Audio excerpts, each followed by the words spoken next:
প্রসাধনী পণ্য নিয়ে র্যাম্প আর সাংস্কৃতিক নানা আয়োজন, যেখানে ছিলেন তারকারা।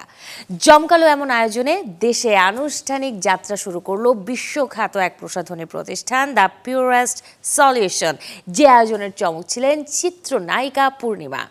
গতকাল রাজধানীর এক 5 তারকা হোটেলে পূর্ণিমার হাত ধরে আনুষ্ঠানিক যাত্রা শুরু করে আন্তর্জাতিক premium skin care brand the purest solution.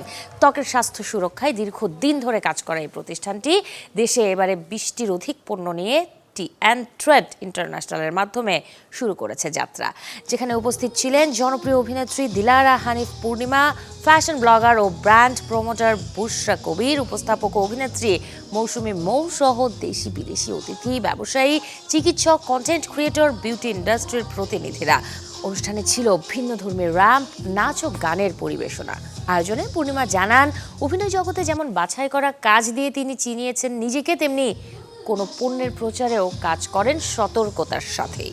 এখন তো অনেক ধরনের অনেকেই স্কিন প্রোডাক্ট ইউজ করছে, এটা ডিপেন্ড করবে যার যার স্কিন অনুযায়ী। কারো যদি খুব প্রয়োজন মনে করে, এখানে এবং অ্যাস্থেটিকের ডক্টর আছে, তার কাছে আসবে, তার কাছ থেকে পরামর্শ নেবে, তার স্কিন অনুযায়ী সেই ট্রিটমেন্টটা সে নিশ্চয়ই পাবে। দ্য পিওরেস্ট সলিউশন এটা আন্তর্জাতিক মানে ব্র্যান্ড। আমি চিন্তা করছি দেশের ভোক্তা এবং গ্রাহক যারা আছে তাদের চাহিদা পূরণের জন্য একটা ভালো প্রোডাক্টের সংযোজন দরকার। তো ট্রেড ইন্টারন্যাশনালের মাধ্যমে বাংলাদেশে দ্য পিওরেস্ট সলিউশনের এই যাত্রা। তো আমি আশা করছি আগামী দিনগুলোতে the purest solution healthy for skin ভালো গ্রাহকদের, উচ্চমানের গ্রাহকদের চাহিদাটা পূরণ করবে আশা করি ইনশাল্লাহ।